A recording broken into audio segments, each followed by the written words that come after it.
आजच्या कार्यक्रमाचे अध्यक्ष तसेच विचारपीठावर सर्व सन्माननीय आदरणीय पदाधिकारी, आजच्या कार्यक्रमाचे संयोजक, आयोजक, निमंत्रक, ज्याने आजचा जयंती महोत्सवाचा कार्यक्रम संपन्न होण्यासाठी कष्ट घेतले असे सर्वच या बळीरामपूर मधील सर्व टीम आणि समोर जमलेले सर्वच या ठिकाणचे सर्वच समाज बांधव, सर्व पक्षाचे सन्माननीय आदरणीय कार्यकर्ते, सर्व संघटनाचे सन्माननीय पदाधिकारी, कार्यकर्ते आणि या ठिकाणी जमलेले सर्वच समाज बांधवांनो,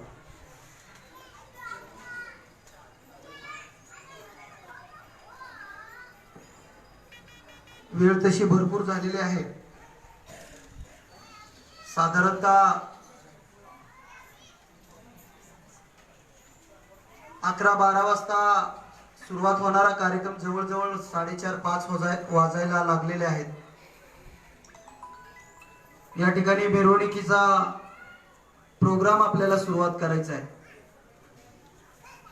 मला वाटतंय साधारणतः 7-8 वर्षापूर्वी या ठिकाणी मी बळीरामपूरला आलो होतो. 7-8 वर्षानंतर आज मला येण्याचं भाग्य लाभलं.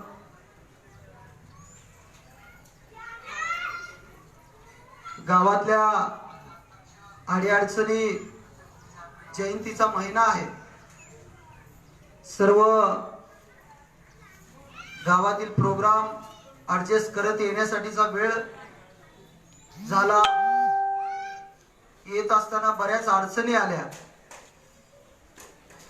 माझ्यासोबत आलेले पंचायत समितीचे, तुळजापूरचे पंचायत समितीचे सभापती, तसेच माझ्यासोबत आलेले जिल्ह्याचे उपाध्यक्ष संभाजी भाऊ असतील, अजय भाऊ असतील, यांना वेगवेगळ्या ठिकाणांवरून घेण्यासाठी वेळ लागला. खरं तर निघाल्यापासून कुठेही न थांबता आम्ही जवळजवळ सलग 3.5 तास प्रवास करतोय. 3.5 तासामध्ये सकाळी लवकर सभापती साहेबांच्या हातून तालुक्याचं ध्वजारोहण करायचे असल्यानं घरातून लवकर निघून आल्यामुळे सकाळी साहेबांनी नाश्ता केला नव्हता आणि नाश्ता न केल्यामुळं गाडीतच चर्चा होत असताना साहेबांनी सांगितलं की सकाळी मी काय खाऊन निघालेलो नाही आणि त्यामुळं काही तर नाश्त्यासाठी न थांबता काही तर पार्सल घ्या. त्या ठिकाणी आदरणीय संभाजी भाऊ उतरले एका ठिकाणी वाटेमध्ये आणि त्या ठिकाणी एक वडापाव घेतला आणि चलत्या गाडीमध्ये वडापाव खात खात तुमच्यापर्यंत पोहोचायला वेळ झालेला आहे. आणि तुमच्यापर्यंत पोहोचल्यानंतर या ठिकाणचे लातूर नाका असेल, तिथून या बळीरामपूरचा पर्यंत येण्याचा जो उत्साह समाजाचा बघितला, इथल्या कार्यकर्त्यांचा बघितला, तर खरंच सकाळी सगळेजण न खाता निघालेले आज आमची सुद्धा भूक या ठिकाणी हरपून गेलेले की तुमच्या सगळ्यांचा उत्साह बघून.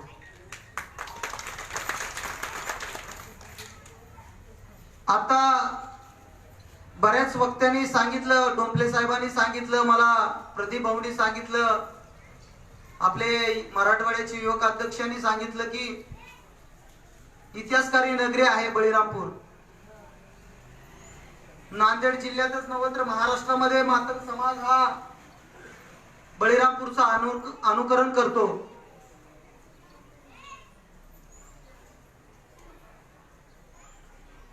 तसं बोलायला लागलं तर जवळजवळ 2 तास पुरणार नाहीत, परंतु अत्यंत उशीर झालेला आहे. आपण आता आदरणीय डोंपले साहेबांना ऐकलं, अतिशय मोलाचा संदेश साहेबांनी आपल्याला आपल्या वाणीतून दिलेला आहे. मी 2 दिवसापूर्वी सांगत होतो आदरणीय प्रदीप भाऊंना, आंबटवार साहेबांना की 15 तारखेला शक्य नाही आहे, एखादा नियोजित असा संघटनेचा कार्यक्रम घ्या, त्या ठिकाणी समाजाला बोलण्यासाठीचा योग घडवून द्या. परंतु सगळ्यांनीच आग्रह केला, गंजले काका असतील, रवी भाऊ असतील, या ठिकाणची राम साबळे असतील, सुधाकर तेलग असतील, नरेश गजले असतील, या सर्वांनीच या ठिकाणी आग्रह केला, येण्यासाठीचं भाग पाडलं. आजचा जन्मशताब्दीचा वर्ष साजरी करत असताना जवळजवळ 4 तासापासून आपण या ठिकाणी बसून आहात. 4 तासापासून आपण बसून असल्यामुळे मी तुम्हाला आणखीन किती वेळ बसवायचं, किती बोलायचं, किती बोलल्यानंतर तुमच्या ते डोक्यात जाणार आहे, किती बोलल्यानंतर ते तुमच्या डोक्यावरून जाणार आहे, या सगळ्या गोष्टीचं भान ठेवून मला बोलावं लागणार. पण एवढ्या लांब आलोय तर तुमच्याशी बोलावं तर लागणार आहे. आणि बोलण्यासाठी मुद्दामून मी उभा आहे. विचारपीठावरील मान्यवरांना मला सांगायचं आहे की बळीरामपूर जसं इथल्या परिसरासाठी क्रांतिकारक भूमी म्हणून तुम्ही ओळखता, तसं माझ्या हयातीमध्ये जवळजवळ 6 वर्ष झाले मला राज्याध्यक्ष पद मिळून या संघटनेचं. साधारणतः या 5 वर्षाच्या 6 वर्षाच्या कालावधीमध्ये राज्यातून ज्या आंदोलनासाठी, मातंग समाजाच्या भवितव्याच्या जे आंदोलन या राज्यामध्ये आयोजित संघटनेच्या वतीने केले गेले,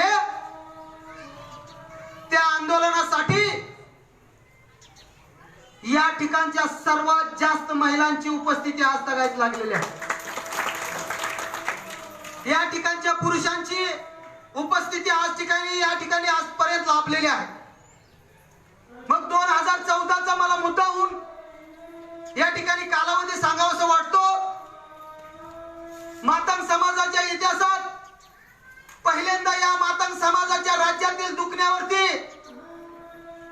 या ठिकाणच्या मीडियाने नजर टाकली आणि या राज्यामध्ये असणाऱ्या, नादात असणाऱ्या समाज व्यवस्थेमध्ये मातंग समाजाचं खऱ्या अर्थानं दुखणं या विषयावरती टांगण्याचा जेव्हा प्रकार घडला, तो म्हणजे 2014ला मुंबईच्या मंत्रालयाच्या समोर झालेला लाठीचार्ज. आणि त्या लाठीचार्ज मध्ये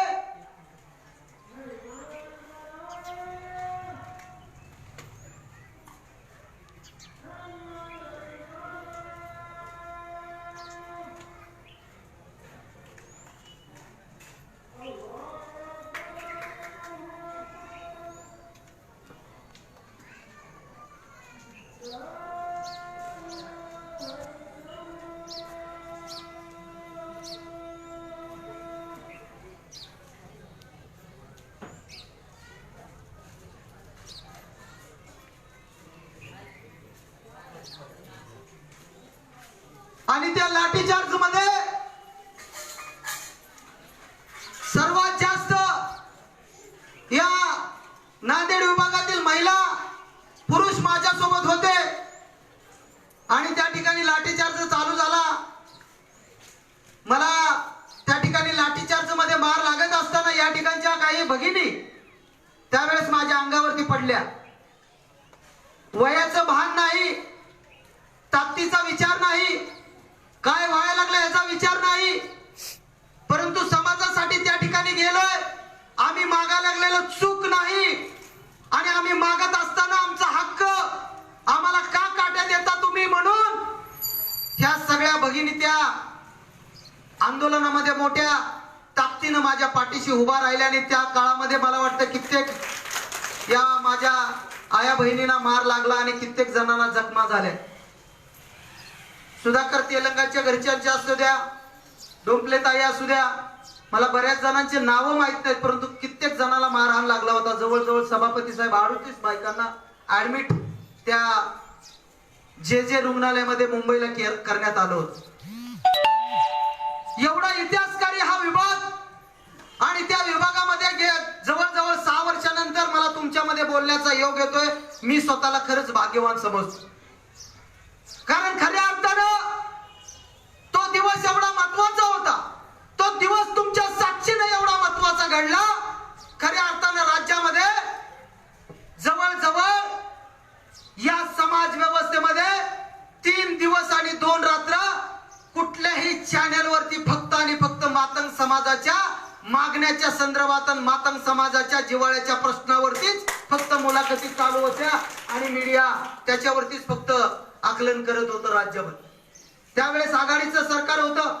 आम्ही आमच्या मागण्या रितसर त्यांच्या समोर घेऊन गेलो, परंतु त्यावेळेस आम्हाला काट्या मिळाल्या.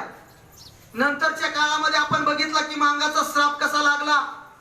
मांगाच्या शापानं, मांगावर केलेल्या अन्यायानं या ठिकाणी असणारं सरकार कोसळलं आणि या ठिकाणी नव्यानं सरकार आलं.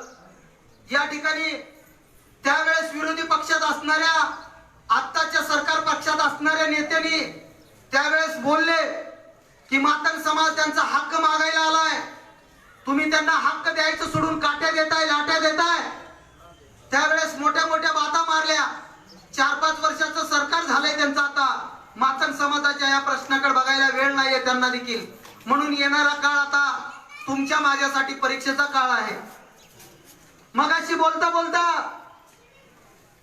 आदरणीय डोंबले साहेबांनी सांगितलं मला निवडक मुद्दे तुमच्या समोर मांडायचे. का तर बोलण्यासारखं बरंच आहे, फक्त तुमच्या डोक्यात जाण्यासाठीच बोलणार आहे. जास्तीचं बोललं तर डोक्यावर जाण्याची भीती वाटते, म्हणून मी फक्त डोक्यात जाण्यासारखंच आणि जाण्या एवढंच बोलणार आहे. त्यातला निवडक मुद्दा मगाशी डोंबले साहेबांनी सांगितलं की एकाही पक्षाचा आई संस्थापक नाहीये ना बाप संस्थापक नाहीये, परंतु मातंग समाजाचा कार्यकर्ता हा जसं काय माझाच पक्ष आहे का काय म्हणून आज राज्यामध्ये वावरतोय. ठीक आहे, बरोबर आहे. मला तुम्हाला त्याच गोष्टीला अनुसरून एक पुढे एक गोष्ट सांगायचंय. कालचं परवा आपण लोकसभेची निवडणूक पाहिली. लोकसभा राज्यामध्ये प्रमुख 4 पक्षांनी लढली. मला तुम्हाला आवर्जून सांगायचंय, बळीरामपूर इतिहासकारी नगरी आहे. जरी तुमची वय माझ्यापेक्षा मोठी वाटत असली तरी तुम्हाला या ठिकाणी विचार करायला भाग पाडण्यासारखं काही मुद्दे तुमच्या समोर मांडतोय. त्यातला लोकसभेचा कालचा मुद्दा, कालच्या लोकसभेची निवडणूक आपण पार पाडली. या देशातली लोकशाहीची सर्वात मोठी निवडणूक, जिथं कायदा आपल्या समाजासाठी बनवला जातो, जिथं व्यवस्था आपल्या समाजासाठी बनली जाते, अशा न्यायपालिकेमध्ये म्हणजे देशाची न्यायपालिका संसद, आणि त्या संसदेमध्ये आपल्याला लोकशाहीच्या माध्यमातून निवडून काही लोक पाठवायचे असतात आणि ती लोक पाठवण्याची कालची लोकशाहीतली सर्वात मोठी निवडणूक आपण लोकसभेची पार पाडली. आणि त्या लोकसभेच्या निवडणुकीमध्ये प्रमुख 4 पक्षांनी निवडणुका लढल्या. 1 बीजेपी, 2 काँग्रेस, 3 राष्ट्रवादी, 4 शिवसेना, या 4 प्रमुख पक्षांनी कालची निवडणूक लढली. आता राज्यामध्ये जर आपण बघितलं तर महाराष्ट्र राज्यामध्ये लोकसभेच्या किती जागा आहेत तर जवळजवळ 48. महाराष्ट्रामध्ये 48 जागा. त्यातल्या एससी शेड्यूल कास्ट अनुसूचित जातीसाठी राखीव किती जागा असायला पाहिजे 7, परंतु आता आहेत किती 5. आता किती आहेत तर 5. आपल्या 2 वाटाच्या नाहीयेत. चला असो, तो दुसरा मुद्दा आहे. परंतु आपण आता सध्या किती जागेवर राखीव आहोत तर 5. किती जागेवर आरक्षण आहे तर 5 जागेवर. मग कालच्या 4 पक्षांनी प्रमुख पक्षांनी निवडणूक लढली. किती? शिवसेना, भाजप, काँग्रेस, राष्ट्रवादी आणि 48 मतदारसंघामधल्या लोकसभेच्या जागा निवडल्या. लोकसभेच्या जागा निवडल्यानंतर मला बळीरामपूर मध्ये इथं जमलेल्या नांदेड विभागातल्या सर्व कार्यकर्त्यांना विचारायचं आहे की पैकी 5 राखीव आहेत. तर मांगाचे खासदार किती?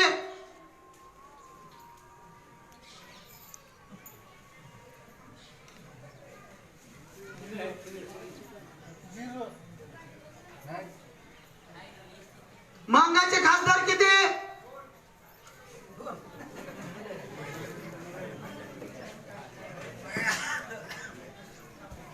माझ्या मातंग समाजानं मला जाणून बुजून तुम्हाला त्याच्याकडे लक्ष वेधण्यासाठी बोलतोय.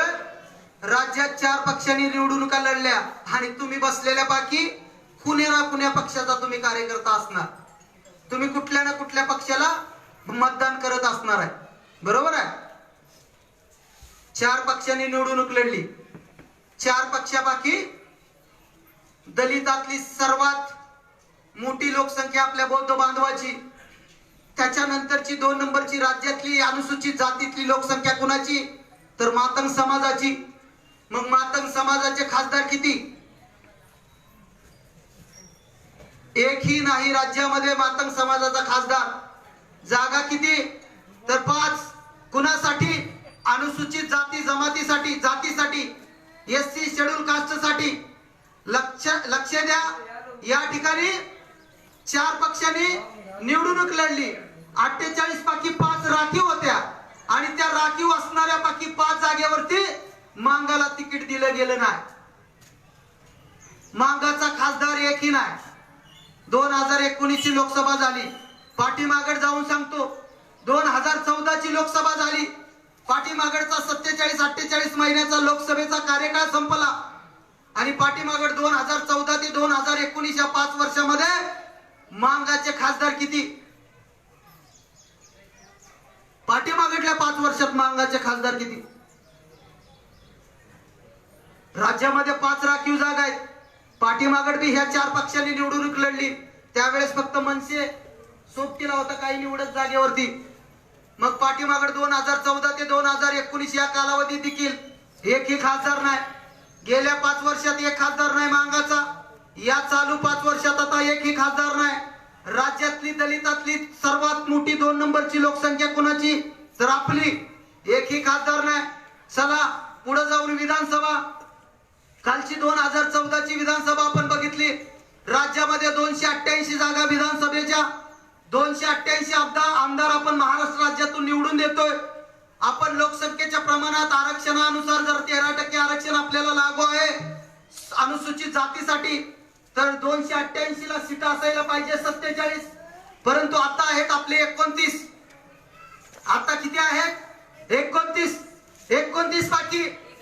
सर्वात मोठी लोकसंख्या बौद्ध बांधवाची, त्याच्यानंतरची सर्वात मोठी लोकसंख्या मातंग समाजाची, त्याच्यानंतरची मोठी लोकसंख्या कुणाची? तर चर्मकार बांधवाची. मग पाठीमागड 2014 ते 2019 मध्ये आता जवळजवळ 1 वर्षानंतर विधानसभा लागणार आहे. मग पाठीमागडच्या 5 वर्षात मातंग समाजाचे आमदार किती होते?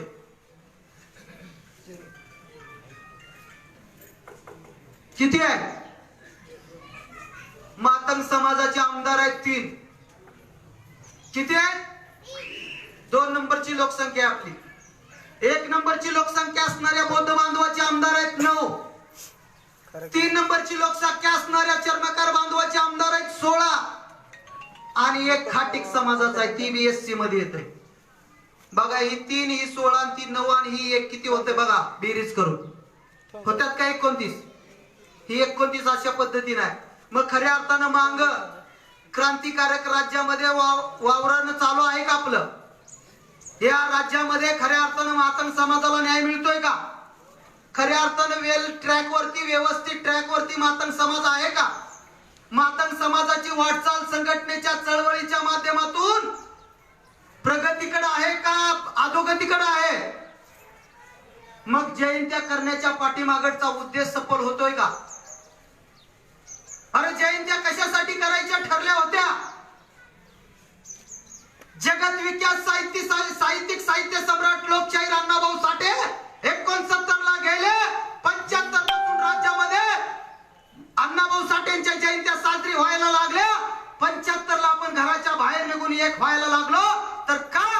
तर तुमचं माझं एकमेकाचं विचाराचं देवाण घेवाण व्हावं, आपण मी संघटित व्हावं, आपण मी सगळी एका छताखाली यावी म्हणून कुठं तर अण्णा भाऊंच्या जयंत्या साजऱ्या करायला लागलो. जयंत्या साजऱ्या करत असताना दोन गोष्टी घडल्या. महागाई एक आली, परंतु ज्या कारणासाठी एक यायला पाहिजे होतं त्या नेमकं त्याच कारणावरनं दोन गट झाली. आता या गावात आहे का नाही मला माहित नाही, परंतु राज्यात फिरतोय प्रत्येक मांगोड्या जिल्ह्यात प्रत्येक गावात, तर त्या ठिकाणी जयंतीवरनं दोन गट, आडनावावरनं गट, जयंतीच्या अध्यक्षपदावरनं गट. गेल्या वेळेचा तू अध्यक्ष होता, या वेळेस आमच्या आडनावाचा अध्यक्ष पाहिजे. गेल्या वेळेचा हिशोब दिला नाही म्हणून अध्यक्ष तू नको. गेल्या वर्षी त्या जयंतीमध्ये माझा सत्काराला नाव पुकारलं नाही म्हणून मी जयंतीतच येत नाही. घराला वर्गणी बसवलेली असती, मी देणार नाही. तुम्ही गेल्या वर्षीचा हिशोब दिला नाही. जयंती तर कशासाठी साजरी करायला लागलो, तर एक होण्यासाठी. आणि नेमकं त्याच कारणावरनं जयंतीवरनं आपण दोन गटात विभागलं गेलो. आज प्रत्येक गावात दोन गट आहेत. प्रत्येक गावामध्ये दोन गट आहेत आणि प्रत्येक गावामध्ये विभागलं गेलोय. मग मला सांगा, जयंती करण्याचा उद्देश सफल झालाय का? राज्यामध्ये खऱ्या अर्थानं जयंती करण्याचा उद्देश सफल झालाय का? आज जर बघायला लागलो तर राज्यातल्या प्रत्येक जाती धर्मांचे आज झेंडे पताके डौलाने डौलाय लागलेत. माझ्या मांगाचा अजून नाही, खऱ्या अर्थानं माझ्या मांगाचा अजून नाही. आता नांदेडवाडे लाल वापरतात, तर पश्चिम महाराष्ट्रात पिवळा वापरतात, तिकडे विदर्भात दोन रंगी वापरतात, तर मुंबईला पिवळा वापरतात. मराठवाड्यामध्ये काही ठिकाणी तीन रंगी वापरतात, काही ठिकाणी पिवळा वापरतात. म्हणजे आज देखील माझ्या मातंग समाजाचा इतर जाती धर्माप्रमाणे आज देखील माझा मातंग समाजाचा झेंडा डौलानं डौलत नाहीये. खऱ्या अर्थानं एक व्हायला लागलो होतो त्या अण्णा भाऊंच्या जयंतीमुळं, परंतु अण्णा भाऊंच्या जयंतीच्या निमित्तानं एक होत असताना अचानक मध्येच आपल्यामध्ये गट पडली आणि खऱ्या अर्थाने विभागून गेलो आपण. परंतु राज्यामध्ये ज्या जाती धर्माची आज घटक पुढे चालली, जी घटक आपल्या सोबत नांदत होती स्वातंत्र्याच्या नंतर, आजचा 73वा स्वातंत्र्य दिन आपण साजरा करतोय. आजच्या 73वा स्वातंत्र्य दिनाच्या अगोदर जर आपण फिरून बघितलं तर सगळ्या जाती धर्माची जवळजवळ प्रगती आज रोजी चांगली होत चाललेली आहे. परंतु माझा मातंग समाज आज देखील हाय त्या ठिकाणी आहे. मगाशी बोलताना सांगितलं ढोपले भाऊनी की आज देखील डायरेक्ट IAS म्हणजे डायरेक्ट कलेक्टर माझा मांगाचा नाहीये का? मग खऱ्या अर्थानं आपण प्रगतीवर आहोत का? कारण खऱ्या अर्थानं का प्रगतीवर नाही आपण? त्याचं एकमेव कारण जर होतं कोणतं, तर फक्त माझ्या मांगाचं लिकरू 1 ऑगस्टला जाग होते. माझ्या मांगाचं लिकरू कधी जाग होतंय? 1 ऑगस्टला जाग होते. 31 ऑगस्ट पर्यंत जाग राहते. 1 ऑगस्ट ते 31 ऑगस्ट पर्यंत जाग राहते आणि बाकीचे 11 महिने माझ्या मांगाचं लिकरू झोपून जाते. आणि माझ्या मांगाचं लिकरू या राज्यातल्या प्रत्येक जाती धर्माच्या प्रगतीवर आहेत त्यांच्या संगत स्पर्धा करायला उठले.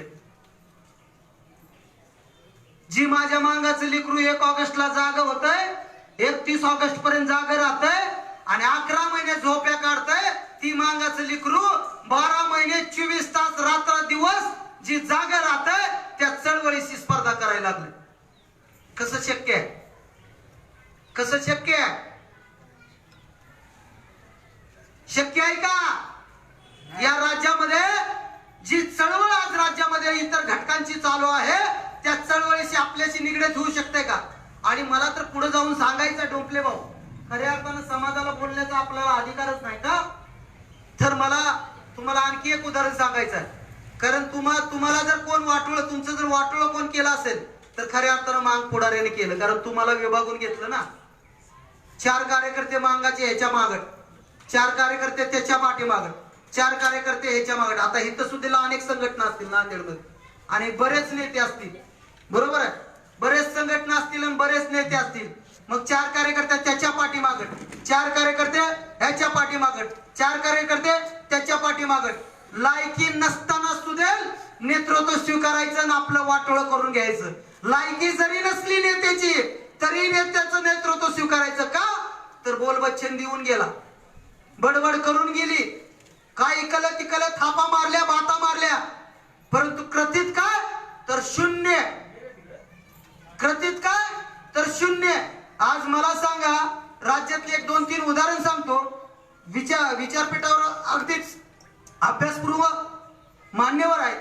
या ठिकाणी काही मान्यवरांचं म्हणणं आहे का ना आरक्षणाच्या बाबतीमध्ये की स्वतंत्र आरक्षण मागायच्या अगोदरच्या मागण्या काही जण 13%तले 5% मागत. 5% आरक्षण मातंग समाजाला स्वतंत्र मिळालं पाहिजे असं काही संघटनेची मागणी होती. होती का नाही? बरोबर आहे. आता मागणी किती टक्केची? 5%ची. मांग, महार, चांभार, डोर यांच्या बरोबर किती जण अनुसूचित जातीमध्ये नांदतात? तर जवळजवळ 59 जाती नांदतात. 59 जातीमध्ये ह्या प्रमुख 4 जाती आणि बाकीच्या 55 पोट जाती. जर या पोट जाती आणि या जाती जर धरून बघितल्या तर 59 जाती होतात. आणि या 59 जातीला या राज्य सरकारकडे 13% रिझर्वेशन लागू आहे. किती टक्के? 13%. 13% मधले मांगाचे लीडर आपले किती मागतात? 5%. राहिले किती? 8% मध्ये बाकीच्या 58 जाती नांदायच्या. कारण मांगच जाव आहे सरकारचा. मागणी काही नेत्यांनी परत मागितले 8%. किती टक्के मागितले? आता 58 जाती राहिल्या. 13 मधनं जर 8 गेले तर राहिले किती? 5. त्या 5 मध्ये 58 जाती नांदतील का? मग मागणी बरोबर होती का चूक होती? अभ्यासपूर्वक नव्हती. का मागताय तुम्ही टक्केवारीवर म्हणून विचारलं तर सांगतात पाठीमागटला शेष भाग भरून काढायचा. अशा पद्धतीने मागणी केल्यानंतर आता सरकारनं बोलवलं मागणाऱ्याला, एका नेत्याला सरकारनं बोलवलं की बाबा तुमची सगळी टीम घेऊन या आणि आमच्या कायदेविषयक सल्लागारासोबत बसा. तुम्ही कसं टक्केवारीवर मागताय ते सांगा. आणि तिथं प्रश्न केला कायदेविषयक सल्लागारानं, 13% आरक्षण लागू आहे, तुम्ही 5% कशाच्या आधारे मागताय सांगा अभ्यासपूर्वक. घटनेच्या माध्यमातून राहून सांगा. सांगतील का? अभ्यास शून्य, सांगणार नाही. त्याला दुसऱ्याला बोलवलं 8% वाल्याला, बाबा सांग तू 8% कसं मागायला लागला? 13% तर आरक्षण 58-59 जातीला लागू आहे, तू एकटाच मागायला 8% मागायला लागलाय. राहिलेल्या 5% मध्ये माग कसं राहतील सांग, कशा पद्धतीने मागायला लागलाय? आणि तुझी रास्त मागणी कशी आहे दे आम्हाला पटवून. नाही ना देता येणार. म्हणून खऱ्या अर्थानं राज्यामध्ये आदरणीय विष्णुभाऊ कसबे साहेबांनी अबकडवरती अभ्यास केला आणि अबकडवरती खऱ्या अर्थानं अभ्यास करून अभ्यासपूर्व मांडणी केली आणि मागणी देखील केली. या राज्यामध्ये आम्हाला लोकसंख्येच्या प्रमाणामध्ये प्रमाणशील हेड टू हेड, डोकं टू डोकं आम्हाला प्रमाणशील स्वतंत्र आरक्षण द्या, ही आपण राष्ट्र अधिकृत मागणी या राज्यामध्ये उभा केली. आणि खऱ्या अर्थानं राज्यामध्ये सरकारला, केंद्र सरकारला या मागणीवरती आज विचार करायला भाग पडलाय. कारण आपण स्वतंत्र आरक्षण कशाच्या माध्यमातून मागायला लागलो तर स्वतंत्र आरक्षणाच्या माध्यमातून, आपलं लोकसंख्येच्या प्रमाणातून मागायला लागलो. लोकसंख्या कोण ठरवायची तर सरकारनं ठरवायची. आपला काय विषय येतो का?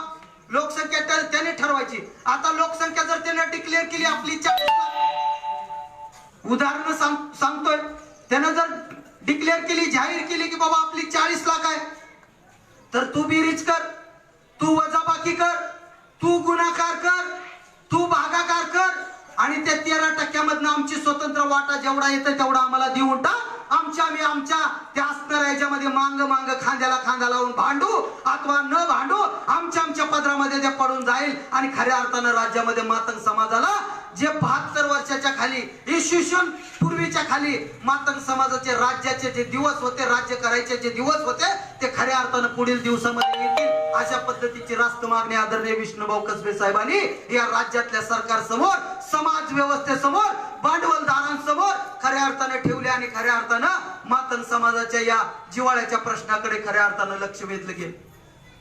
काही टक्केवारीवरच मागायला लागली. आणि टक्केवारीवर मागू नका, जेणेकरून समाजाच्या मागण्यामध्ये दुपारी निर्माण होईल. सांगितलं ऐकायला तयार नाहीत. आज देखील कित्येक जण जयलवजी म्हणतात आणि त्याच्या पुढे टाकतात 8% आरक्षण. आहेत का असे? कित्येक लोक आहेत. बर जास्ती करून इकडल्या साईडलाच बरंच चालतं. अरे 8% कसं मागू शकतो? कसंच अभ्यास करून जर तुम्ही बघितला तर कशाच पद्धतीने समाजाचं या मागण्या त्या सरकार समोर आपल्या टिकू शकणार नाही. म्हणून खऱ्या अर्थानं जर सरकार समोर अबकडे जर आपल्या आपल्याला रिटून न्यायचं असेल, खऱ्या अर्थानं पासणं करून घ्यायचं असेल, खऱ्या अर्थानं आपल्या पदरात काहीतरी पाडून घ्यायचं असेल तर स्वतंत्र आरक्षणाची मागणी केल्याशिवाय आपल्याला दुसरं गत्यंतर नाही. कारण जर तुम्ही बघितलं, जर आज प्रत्येक जाती धर्माचे विकास होत चाललेला आहे, परंतु या ठिकाणी मातंग समाज आज बऱ्यापैकी पिछाडीवर आहे. का तर तुमच्यामध्ये मी मगाशी सांगितल्याप्रमाणे 1 तारखेला तुम्ही जागे होणार, 31 तारखेपर्यंत जागे राहणं, बाकीचे 11 महिने तुम्ही फक्त झोप्या काढता आणि चळवळीमध्ये तुम्ही आहात का काय असं स्वतःला फुशिरकी मारून तुम्ही या चळवळीचं वाटोळ करत चाललेलं असं मला वाटतंय. कारण मला तर खरं म्हणायचं आहे, मागाची चाललेली वळवळ आहे, चळवळ याला म्हणताच येणार, ही वळवळ आहे. या वळवळीचं रूपांतर तुम्हाला चळवळीत जर आपल्याला परिवर्तन करायचं असेल आणि खरा राज्यामध्ये परिवर्तनवादी लढा उभा करायचा असेल तर मातंग समाजानं आजचं खरं जे काही खरं आहे ते स्वीकारलं पाहिजे आणि जे सत्य आहे ते स्वीकारलं पाहिजे. जे खोटं आहे, जे असत्य आहे ते आपण सोडून दिलं पाहिजे. तेव्हाच कुठं जाऊन आज मातंग समाजाचा प्रगती किंवा परिवर्तनवादी लढा सक्सेस होऊ शकतो आणि यशस्वी होऊ शकतो असं मला वाटतंय. या ठिकाणी बराच वेळ झालेला आहे, बरेच मुद्दे मी काढले होते, परंतु या ठिकाणी बोलायला गेलं तर आता मला तुमच्या आता मी सांगत असलेल्या ह्याच्यावर एक्सप्रेसवर असं वाटतंय, समोर मी बोलायला लागलो की समोरचे असं बघतात ना की त्यांना आरक्षण म्हणल्यानंतर की काय वाटायला लागले. मला असं वाटायला लागले आरक्षण कशा बरोबर खात्यात का काय विचारायला लागले, आरक्षण कशा बरोबर खात्यात का काय असं विचारायला लागलेत का काय वाटायला लागले. कारण आरक्षणच जोपर्यंत कळणार नाही तर आरक्षण मांडून काय उपयोग आहे, आरक्षण मांडून काय उपयोग नाही आपला, आरक्षण आपल्या समोर मांडून अजिबात उपयोग नाही. खऱ्या अर्थानं परिवर्तनवादी लढा उभा करायचा असेल तर आपण गटातटामध्ये विभागायच्या ऐवजी मातंग समाज म्हणून एक व्हा, मातंग समाज म्हणून एक होत असाल तेव्हाच कुठं चालून प्रगती होणार आहे, अन्यथा प्रगती अशक्य आहे, अन्यथा प्रगती अशक्य आहे. तुम्हाला येऊन आमच्यासारखी लोक 100% गटातटात वाटणार आहेत, 100% तुम्हाला गटातटात वाटणार आहे. अरे बाबा ती त्या संघटनेचा होता त्याचं काय ऐकायचं आहे, दुसरा येणार आहे, अरे बाबा ती तो त्या संघटनेचा होता त्याचं काय ऐकायचं आहे. या अशा पद्धतीच्या बाता मारल्यामुळं आज समाज परिवर्तनापासून लांब चाललेला आहे आणि आपल्या सोबत राहिलेले आज परिवर्तनवादी लढ्यामध्ये सहभागी होऊन आज उंच शिखरावर चाललेले आहेत. जवळजवळ आपल्या शेजारी राहणारे, खांद्याला खांद्या लावून जगलेले, वाढलेले, या ठिकाणी नांदत असणारे, या ठिकाणी जगत असलेले 20च्या वर IPS IAS होऊन या समाज व्यवस्थेमध्ये आज रोजी सत्ता हाकायला लागले. म्हणून येणारा विधानसभेचा कार्यकाळ तुमच्या समोर ठेवायचा आणि विधानसभेचा कार्यकाळ ठेवत असताना मी मगाशी सांगितलंय की तुमची दलितातली सर्वात मोठी 2 नंबरची लोकसंख्या आहे आणि 29 जागा राखीव आहे, तर तुम्हाला किती मिळायला पाहिजे ते तुम्ही ठरवायचं. मागाचे किती आमदार विधानसभेत पाठवायचे हे तुम्हाला ठरवावं लागणार. आता रात्र वैऱ्याची होती, इतके दिवस ऐकलं, आता दिवस देखील आपल्यासाठी मागासाठी वैऱ्याचा आहे. म्हणून मांगारी या दिवसाला सुद्धा सावधानतेने राहायचं आहे आणि रात्री देखील सावधानतेने राहायचं आहे. येणारा 1.5 ते 2 महिन्याचा कार्यकाळ मांगाच्या विकासासाठी कलाटणी देण्यासाठी अत्यंत महत्वाचा आहे. बरोबर आहे डॉक्टर साहेब, अत्यंत महत्वाचा आहे. आणि मला वाटतं तुमच्या नांदेड जिल्ह्यामध्ये पण देगलूर का काहीतरी हे आहे ना, राखीव आहे, एकच आहे, एकच आहे. तसे जवळजवळ 29 राखीव आहेत राज्यामध्ये. मातंग समाजाचे किमान 10 आमदार या राज्यामध्ये मातंग समाजाने काढण्यासाठी इथून कंबर बांधायची, इथून कामाला लागायचं. येत्या 2 महिन्यामध्ये मातंग समाजाचे 10 आमदार जोपर्यंत निघणार आहेत, आता खासदार तर एकही नाही, निदान आमदार तर 10-11, एकही खासदार नाही आहे, निदान आमदार तर. म्हणून आमदार या राज्यामध्ये 29 पैकी 10 आमदार काढण्यासाठी बाकीचे कुणाचे व्हायचे ते होऊ द्या, आपल्याला त्याच्याशी मतलब नाही आहे आणि आपली स्पर्धा पण कुणासोबत नाही आहे. परंतु मला तुम्हाला आवर्जून सांगायचं आहे, या राज्यातल्या मातीमध्ये आपण जगायला लागलोय, तर या राज्यातल्या मातीमध्ये आपल्याला जगत असताना आपला हक्क जर आपल्या पदरात पाडून घ्यायचा असेल, आपला वाटा आपल्या पदरात पाडून घ्यायचा असेल, जर आपण रस्त्यावरती जसं संघटनेच्या माध्यमातून बोलतो, ओरडतो, घोषणा देतो, आंदोलन करतो, मोर्चे काढतो, उपोषण करतो, धरणे धरतो, रास्ता रोको करतो, तशा पद्धतीनं आपल्या जिव्हाळ्याच्या प्रश्नावरती त्या विधानसभेमध्ये आपल्या प्रश्नावरती बोंबलणारी, ओरडणारी, उपोषण करणारी, त्या ठिकाणी घोषणा देणारी आपल्या विचाराची माणसं माणसं त्या विधानसभेत पाठवायची आणि ती खऱ्या अर्थाने 1, 2, 3 पाठवून आपल्याला जमणार नाही. त्या ठिकाणी संख्येनं पाठवले पाहिजे. एकाचा आवाज बारीक पडणार, दोघाचा आवाज बारीक पडणार आहे, तिघाचा आवाज बारीक पडणार आहे, अरे 5 जणांचा आवाज देखील बारीक पडणार आहे. म्हणून किमान 10 आमदार त्या ठिकाणी पाठवूया आणि त्या 10 आमदाराच्या माध्यमातून हे जवळजवळ मातंग समाजाच्या विकासामध्ये अडसर बनलेल्या ज्या मागण्या आहेत त्या मागण्या आपल्या पदरात या येणाऱ्या 2019 आणि 20च्या दरम्यान पाडून घेण्यासाठी खऱ्या अर्थानं प्रयत्न करूया. तेव्हाच कुठं जाऊन या अण्णाभाऊंच्या जन्मशताब्दीच्या वर्षानिमित्त त्यांना मोठी आदरांजली श्रद्धांजली वाहता येईल. कारण आपण जोपर्यंत परिवर्तनवादी लढ्याचा विचार करणार नाही तोपर्यंत मातंग समाजाच्या नशिबी यांना असणारे हे दारिद्र्य कधीही फिटणार नाही आहे, कधीही दूर लोटणार नाही आहे. म्हणून आता आपण सगळ्यांनी ज्या पद्धतीमध्ये आपण मस्तीत जगतो ना, काय मस्तीत जगतो, कोणीतरी येईल जादूगार आपल्यावरती जादू फिरवल, एक बंगला उभा करल, आपल्या बंगल्यासमोर गाडी उभा करल, या ठिकाणी आपल्याला कुठली तर नोकरी लागल, लॉटरी लागल,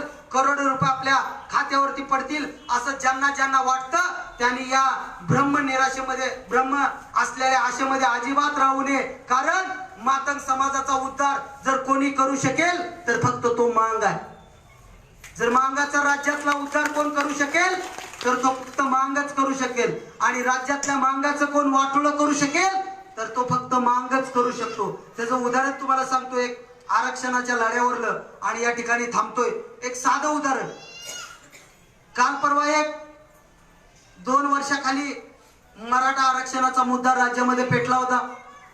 मराठा आरक्षणाचे मोर्चे निघाले, मराठा समाजाने आरक्षणाचा मुद्दा लावून धरला आणि मराठा समाजाने आरक्षणाचा मुद्दा एवढा पेटवला की या ठिकाणी मराठा समाजाने आरक्षण जवळजवळ त्यांच्या पदरात पाडून घेतलं. त्यांच्यासाठी खरंच टाळ्या वाजवल्या पाहिजे, त्यांचं कौतुक आहे की मराठा समाजाने त्यांचा मुद्दा लावून धरला, सरकार समोर ताकदीनं मांडला, या समाज व्यवस्थेमध्ये आपली दहशत दाखवली, आपली ताकद दाखवली आणि परिवर्तनवादी लढ्यात लोकशाहीमध्ये आपला स्वतःचा हक्क, स्वतःचा वाटा संविधानाच्या माध्यमातून आपल्या पदरात पाडून घेतला. आता मला तुम्हाला जाऊन सांगायचं, ते उदाहरण सांगायच्या अगोदर मी काही आव्हान तुमच्या समोर करणार. इथं बसलेल्या पाकी विचारपीठावर सोडले तर चालतील, खाली बसलेल्या पाकी सांगायचं, किती जणांच्या खात्यावर 10 लाख रुपये हात वर करा. 10 लाख रुपये किती जणांच्या खात्यावर आहेत? काही 2 लोकांच्या खात्यावर आहेत. नाहीत म्हणताय का?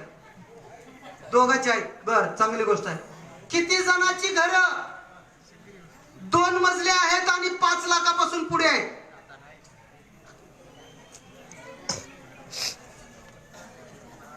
किती जणांची बसलेल्या बाकी घरं 2 मजले आहेत आणि 5 लाखापासून पुढे आहेत? अजून पत्रेच आहेत का? चांगली गोष्ट. किती जणांकडे 10 तोळ्यापासून पुढे सोनं आहे? मंगळसूत्रच निघाल नाही आणि काही लोकांचे म्हणजे सोनं बी नाही आहे. किती जणांकडे कमीत कमी 5 लाखाची गाडी आहे? किती जणांकडे 5 लाख रुपयाची गाडी आहे? नाही आहे. सोनं नाही आहे, गाडी नाही आहे, 10 लाख रुपये नाही आहेत आणि या ठिकाणी माडी सुद्धा नाही आहे. काय या ठिकाणी माडी देखील नाही आहे, बरोबर आहे. आता उलट जाऊन जर सांगितलं तर जवळजवळ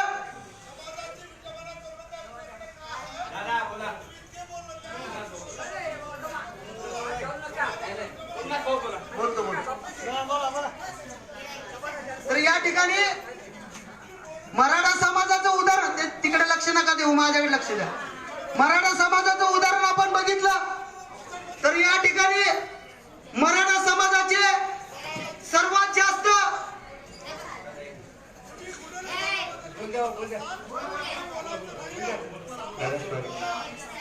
या ठिकाणी याच्या अगोदर सुद्धा आपण पुणे, मुंबई, सांगली, सोलापूर इथून आले आणि सोमनाथ भाऊ म्हणले, सोमनाथ भाऊ जे म्हणालेत का की कुणाकडे आहे, हा समाजाकडे काय आहे, फक्त हातवरी करा म्हणले.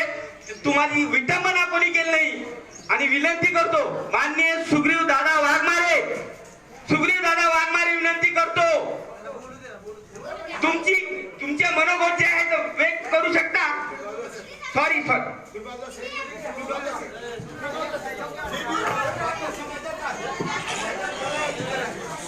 लहुजी शक्ती सेनेच्या कार्यकर्त्यांनी स्टेज